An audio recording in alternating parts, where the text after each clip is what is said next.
Assalamualaikum warahmatullahi wabarakatuh.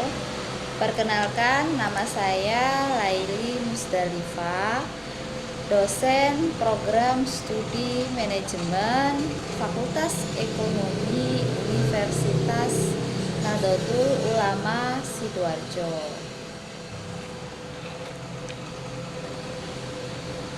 Video ini kami buat adalah sebagai bentuk dari program pengabdian masyarakat dengan tema menciptakan peluang usaha di era dan pasca pandemi COVID-19 bagi pelaku UMKM Sidoarjo.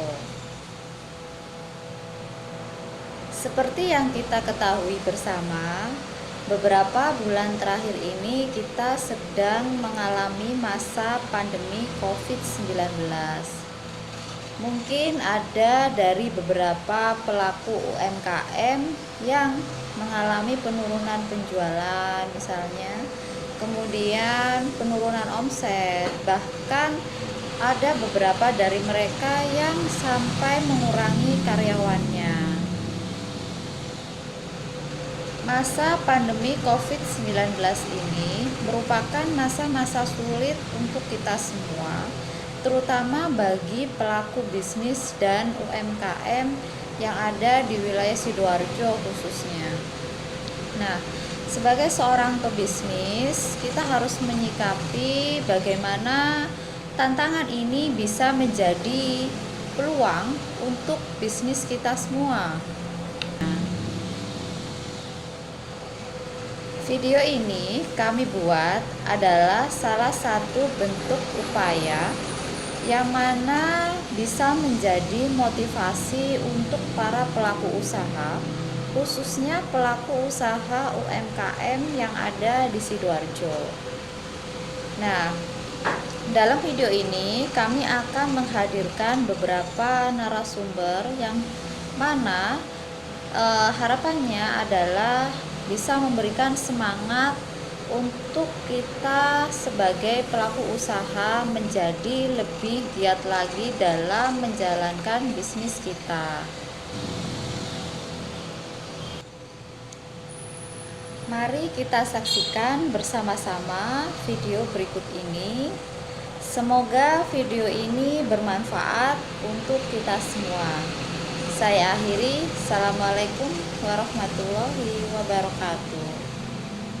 Assalamualaikum warahmatullahi wabarakatuh. Selamat pagi dan salam sejahtera bagi kita semuanya.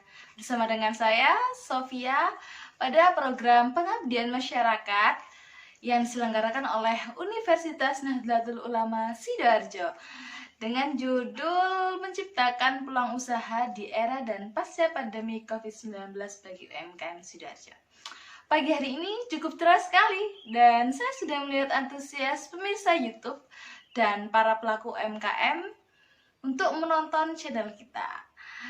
Pada pagi hari ini tentunya kami akan hadirkan seorang narasumber di mana sudah expert dan berpengalaman di bidangnya.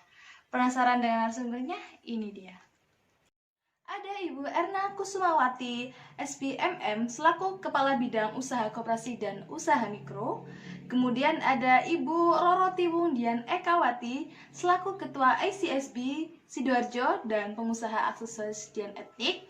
Dan juga ada Ibu Muhafidah Novi, SIMM, selaku dosen Universitas Nahdlatul Ulama Sidoarjo dan owner Nafis Bedding. Langsung saja kita lihat, ini dia.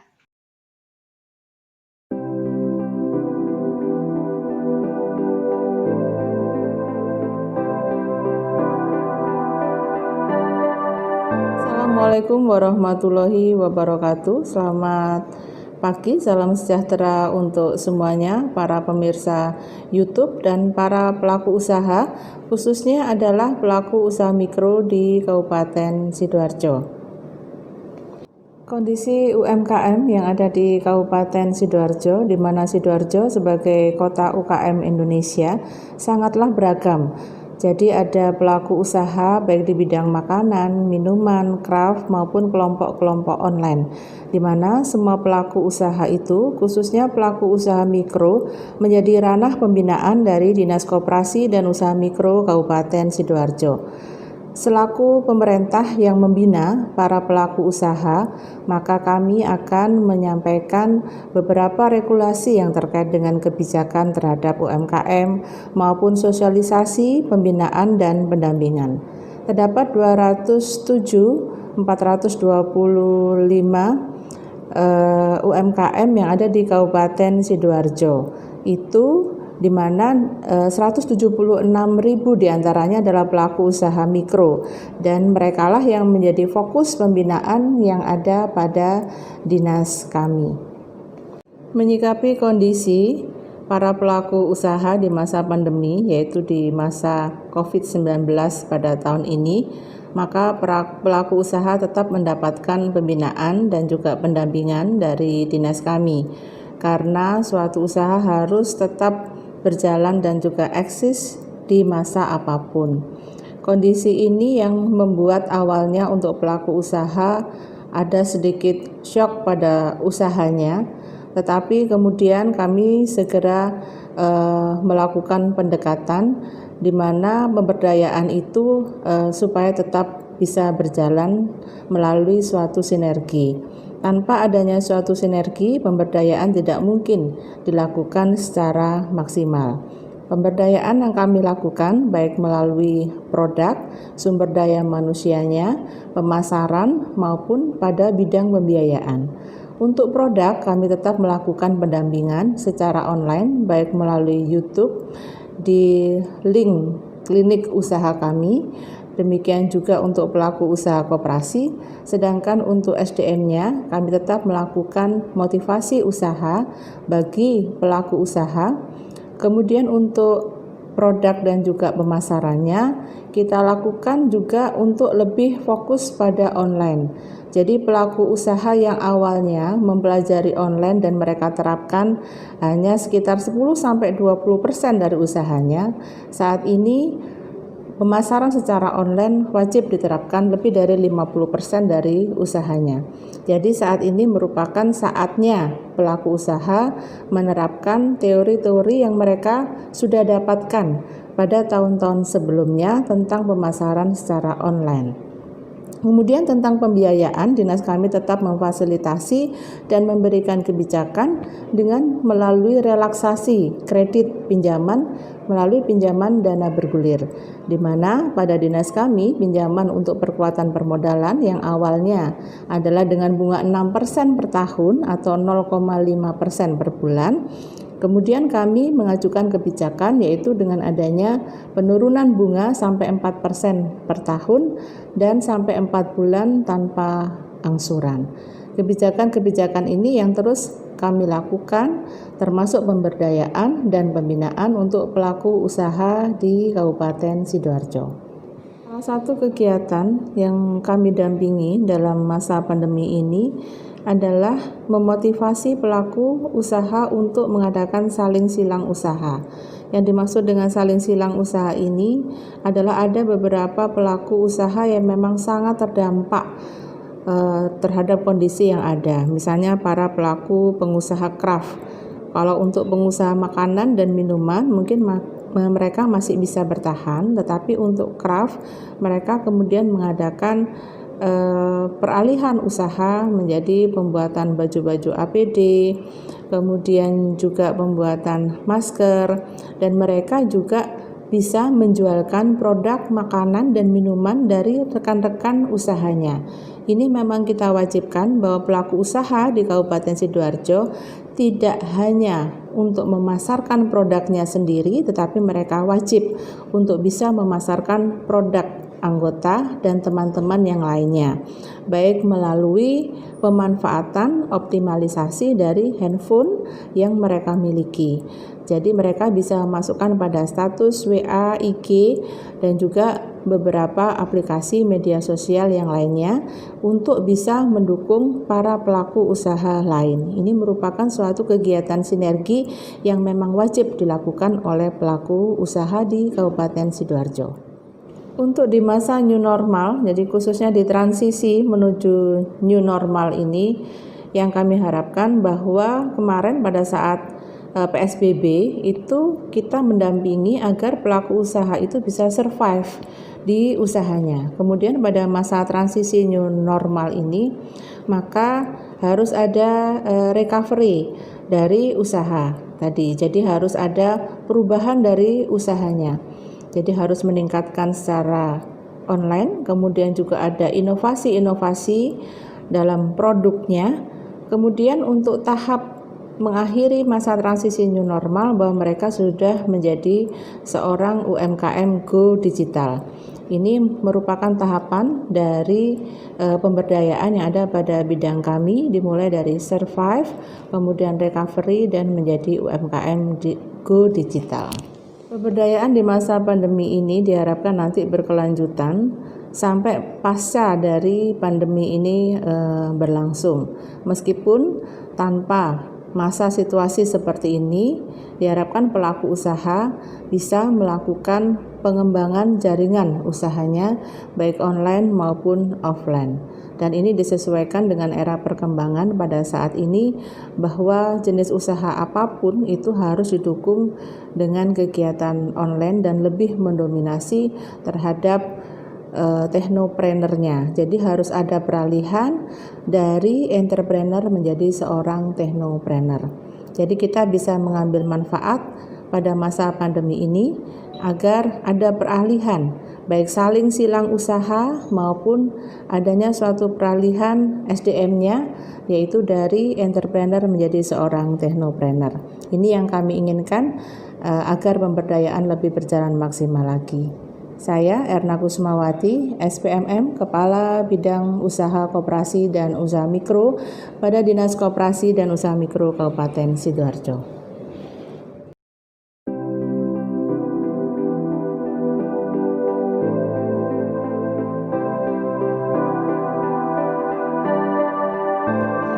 Assalamualaikum warahmatullahi wabarakatuh.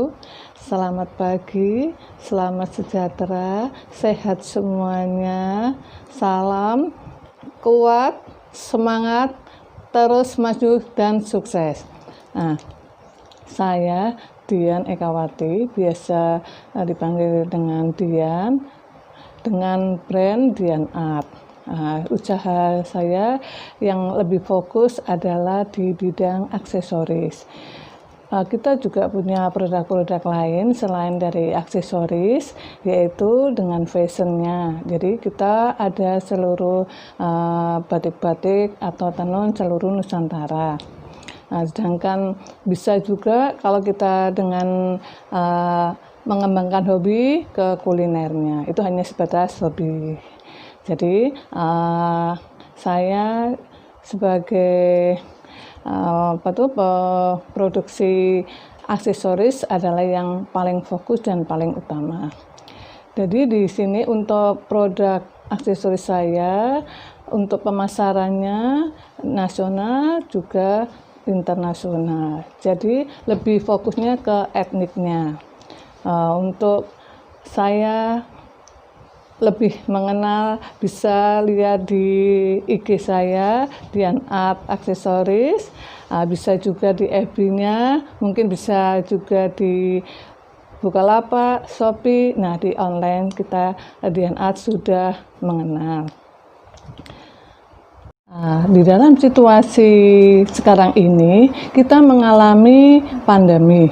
Jadi kita sebagai pengusaha semua merasakan yaitu dampaknya. Semua rasanya itu dengan usaha apapun kita selalu merasa dengan karena adanya pandemi ini usaha-usaha banyak yang berkurang.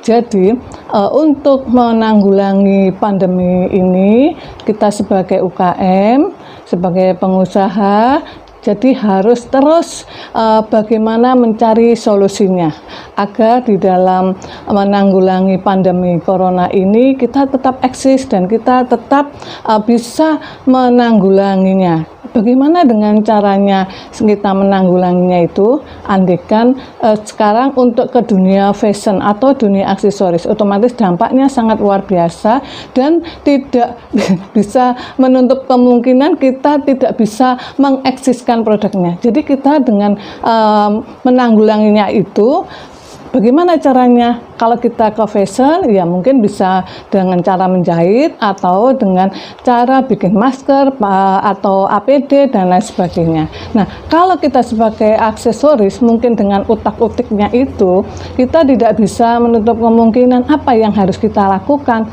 Jadinya mungkin kita mempunyai hobi, yaitu seperti kuliner dan hobi yang lainnya, kita bisa memanfaatkan atau kita bisa berdagang dengan secara online-nya, atau kita bisa saling membantu teman-teman dari pertanian. Jadi sembako juga adalah paling utama yang kita butuhkan.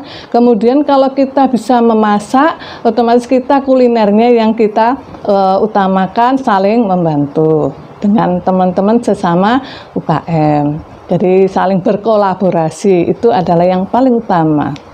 Kebijakan pemerintah masalah new normal, kita tetap waspada. Jadi tidak dengan seenaknya sendiri, kita bebas dengan sesukanya hati mau adakan pertemuan seenaknya, tidak. Tetap kita adakan protokol kesehatan. Jadi itu paling utama. Jadi andaikan kita sebagai UKM atau pengusaha itu tadi, kalau ada pameran itu tetap diutamakan adalah protokol kesehatannya. Jadi kita menyiapkan untuk hand sanitizer-nya, cuci tangannya, kemudian tetap pakai masker ya.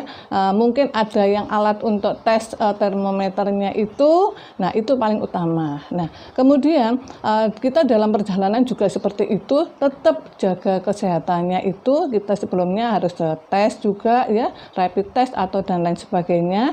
Kemudian bisa juga dengan adanya new normal itu, kita pamerannya berdasarkan dengan online-nya. Jadi itu adalah yang paling utama. Kita pasti akan siap dan sukses selalu.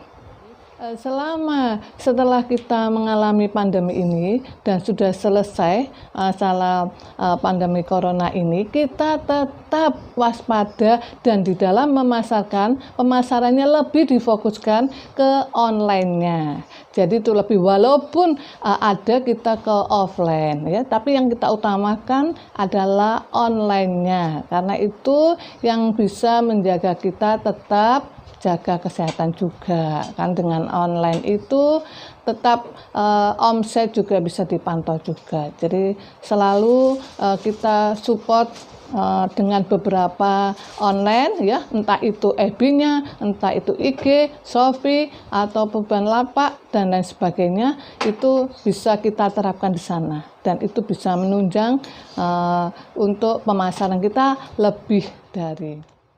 Teman-teman, jadi selama kita mengalami pandemi ataupun apapun juga, kita tetap semangat, kita kuat dan selalu bisa mengambil solusi. UKM selalu kuat dan UKM pantang menyerah ya. Terima kasih. Sampai jumpa dan sukses selalu.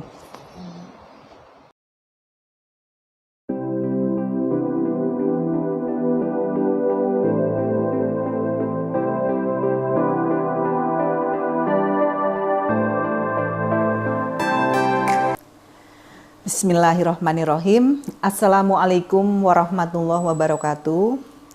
Para pemirsa YouTube dan para pelaku UMKM yang saya hormati, alhamdulillah pada kesempatan kali ini kita dapat bertatap muka secara virtual dalam acara pengabdian masyarakat yang diselenggarakan oleh Fakultas Ekonomi Universitas Nahdlatul Ulama Sidoarjo.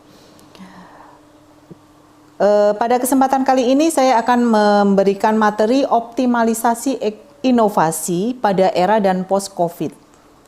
kita semua tahu bahwa dampak pandemi COVID ini telah meluluhlantakan semua sektor kehidupan, tidak terkecuali sektor ekonomi dan UMKM. Kalau pada beberapa periode yang lalu terjadi krisis ekonomi, yang terdampak adalah perusahaan-perusahaan besar. Namun krisis kali ini bukan hanya perusahaan besar, melainkan juga dari sisi UMKM. Kenapa demikian? Karena terjadi perubahan yang sangat besar. Perubahan apa yang terjadi? Ini merupakan turbulensi dan perubahan ini adalah perubahan perilaku manusia. Tentu dengan adanya perubahan perilaku manusia secara umum akan menghasilkan perubahan pola konsumsi. Kemudian pola perilaku konsumen, bagaimana konsumen yang sekarang dengan konsumen yang lalu itu berbeda. Nah, dalam kondisi seperti ini bagaimana agar UMKM bertahan? Di sini kita akan bahas satu persatu dan step by step akan kita bahas langkah dan peluang apa. Jadi bagaimana kita melihat tantangan itu menjadi sebuah peluang.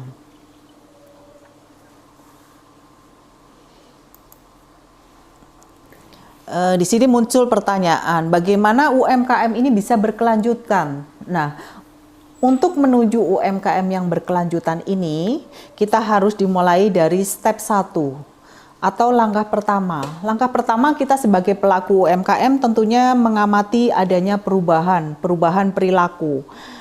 Dari adanya perubahan ini, kita harus menjadikan perubahan ini sebagai suatu peluang.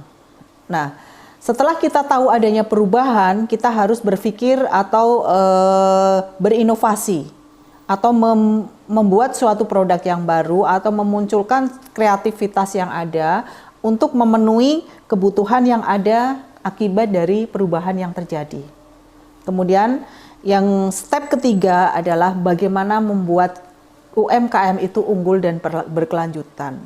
Pada masa era dan post-COVID ini kita belum bisa mengatakan bagaimana untuk menjadi UMKM yang berkinerja tinggi, karena yang saat ini harus kita lakukan adalah bagaimana menjadikan usaha kita usaha yang berkelanjutan. Pemirsa YouTube yang saya hormati, kita kembali pada materi kali ini. Di sini saya akan menjelaskan turbulensi apa yang terjadi sebagai akibat dari pandemi. Pemerintah saat ini menganjurkan adanya physical distancing sebagai upaya untuk menanggulangi penyebaran COVID. Jadi untuk mengurangi penyebaran COVID ini, pemerintah menganjurkan adanya physical distancing, dan ini sudah banyak dilakukan di banyak negara dengan adanya physical distancing. Kemudian adanya pola hidup sehat. Kalau dulu orang mungkin malas untuk cuci tangan, sekarang sedikit-sedikit orang sudah mulai berubah pola perilakunya untuk terus cuci tangan. Kemudian pola berikutnya adalah kecenderungan pada saat ini adalah memakai masker. Ini suatu perubahan gaya hidup yang terjadi. Dan dari pola hidup yang pertama adalah stay at home, ini juga banyak sekali sisi yang berubah dengan adanya stay at home. Kemudian apa yang harus dilakukan sebagai seorang pengusaha? Seorang pengusaha harus tetap stay kreatif. Meskipun kita tahu bahwa kondisi kita pun harus stay at home, tapi kita harus tetap bekerja. Ya, jadi kalau toh kita harus keluar rumah, kita keluar dengan menggunakan protokol kesehatan. Kemudian apa sih kaitannya dengan perubahan gaya hidup? Tentunya dari perubahan gaya hidup ini akan memunculkan perubahan pola perilaku konsumen. Dan ini yang harus kita pahami. Kalau tadi sudah disebutkan bagaimana kita memahami pola perilaku konsumen. Sekarang kita akan masuk pada materi stay at home. Dari stay at home kita bisa melihat yang pertama adalah mobilitas yang rendah. Orang takut keluar rumah. Dan kita tahu bahwa pandemi COVID ini belum ada obatnya, dan juga tidak ada seorang ilmuwan pun yang tahu kapan pandemi COVID ini akan berakhir.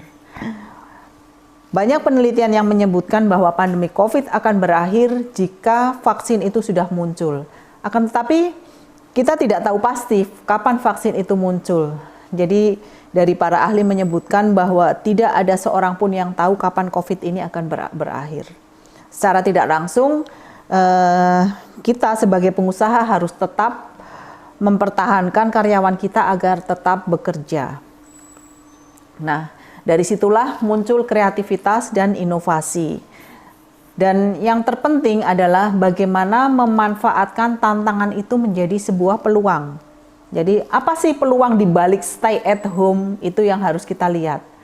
Sebenarnya kalau kita melihat orang di rumah itu cenderung takut untuk keluar.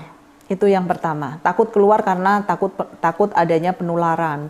Kemudian orang yang tadinya tidak pernah memasak sekarang memasak di rumah. Jadi apa yang harus kita siapkan? Ya, sebagai seorang pengusaha kita harus tanggap apa yang harus kita siapkan. Kemudian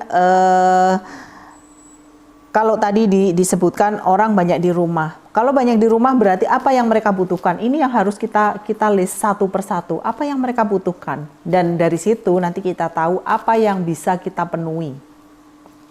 Nah, pergeseran perilaku konsumen ke arah pembelian online. Ini yang terjadi. Ya, jadi kalau dulu konsumen ini membeli online untuk kebutuhan sehari-hari, itu untuk kebutuhan tertentu. Sekarang orang lebih memilih pembelian online. Nah, seperti ini juga kita harus tanggap. Kalau sebagai UMKM kita juga harus tanggap bagaimana memenuhi keinginan mereka untuk berjualan secara online. Bagi seorang pengusaha makanan, tentu ini menjadi peluang yang sangat besar di saat para pelaku, di saat para konsumen ini banyak di rumah dan jarang keluar, otomatis mereka memerlukan makanan. Dan karena mereka takut keluar, otomatis mereka juga akan membeli secara online. Ini merupakan kesempatan bagaimana memanfaatkan media massa untuk melakukan penjualan secara online. Kemudian bagaimana kita menggunakan media sosial, maksud saya media sosial untuk memasarkan produk-produk kita. Pemirsa, peluang stay at home selanjutnya adalah produk frozen food. Jadi beberapa resto terpaksa tidak bisa beroperasi karena adanya pandemi. Mereka hanya menjual secara take home atau menyediakan delivery. Juga mereka menyediakan frozen food. Ini jadi beberapa pengusaha seperti mie ayam dan lain sebagainya itu sudah mulai masuk kepada frozen food, termasuk martabak dan lain sebagainya. Ini masuk ke dalam dunia frozen food. Kemudian berikutnya adalah preferensi konsumen. Jadi menikmati layanan kecantikan bergeser menjadi home treatment. Tentu orang takut dong berangkat ke pusat-pusat perawatan kecantikan karena satu peralatan, ya peralatan meskipun mereka memberikan jaminan ke peralatan yang steril, namun orang cenderung untuk takut menuju ke tempat-tempat yang penggunaan fasilitas atau sarana secara bersama. Jadi orang lebih suka pada saat ini adalah perubahan. Orang lebih suka melakukan home treatment. Nah, peluang apa di balik home treatment ini? Peluangnya adalah penjualan produk-produk atau berbahan organik yang bersertifikasi. Ini akan lebih diminati. Jadi orang lebih menyukai produk yang halal, kemudian produk organik, termasuk untuk kosmetik. Jadi orang sekarang ini lebih suka melakukan perawatan-perawatan di dalam rumah. Ini menjadi peluang juga buat para pelaku di bidang kecantikan. Selanjutnya tren work from home, ya. Jadi orang sudah mulai bekerja di rumah. Kalau orang bekerja di rumah, otomatis mereka lebih banyak waktu di rumah. Dan satu lagi, mereka membutuhkan ruang kerja. Nah, ruang kerja seperti apa? Ini muncul kreativitas baru dari para pelaku pengusaha furniture. Jadi mereka juga mulai mendesain meja kerja atau fasilitas ruang-ruang kerja untuk yang bekerja di rumah. Jadi kreativitas dari para pengusaha mebel dan lain sebagainya ini sudah harus mulai tumbuh, karena orang mulai berminat membeli peralatan-peralatan kerja di dalam rumah. Jadi membuat ruang kerja di dalam rumah. Kalau dulu mungkin orang tidak terpikir untuk membuat ruang kerja, sekarang orang berpikir untuk membuat ruang kerja. Ini adalah merupakan prospek penyewaan. Demikian juga dengan prospek persewaan mainan anak-anak. Karena apa? Beberapa orang tua itu masih takut kalau anaknya harus keluar rumah. Jadi mereka lebih suka memberikan mainan di dalam rumah. Nah, kalau misalnya membeli peralatan mainan seperti yang terjadi di mal-mal itu kan harganya tentu sangat mahal. Nah, solusinya sekarang sudah bermunculan pengusaha-pengusaha yang menyewakan peralatan permainan anak-anak, dan ini peluang yang sangat bagus. Berikutnya adalah bersatunya work life play di rumah. Ini akan muncul peluang baru juga bagi para pelaku yang bergerak di bidang olahraga. Jadi ada peluang bagi para desain IT ya, jadi yang menggunakan IT, karena di situ nanti muncul program-program untuk olahraga seperti senam bersama dan lain sebagainya. Itu semuanya menggunakan perangkat yang bisa diakses melalui smartphone maupun di YouTube. Ini merupakan peluang kerja tersendiri. Kemudian cakupan produk dan layanannya mencakup parenting, kemudian home office, home entertainment, kemudian home decoration, hingga home sport and wellness. Ini merupakan peluang-peluang yang ada. Selanjutnya kita akan melihat bagaimana list atau langkah yang harus kita ambil. Yang pertama, dari materi yang tadi kita simpulkan bahwa yang pertama adalah adanya perubahan perilaku. Kemudian yang kedua adalah muncul kebutuhan baru. Kemudian yang ketiga adalah pemenuhan kebutuhan baru dengan inovasi produk. Kemudian menjalin hubungan baik dengan customer. Karena kita harus mampu meyakinkan bahwa produk yang kita jual itu aman dan bermanfaat. Itu yang terpenting pada saat ini. Kemudian kita mulai masuk pada layanan take away, kemudian digital marketing, kemudian financial teknologi. Ini semua yang harus ada pada usaha kita. Demikian masukan dari saya, mudah-mudahan bermanfaat.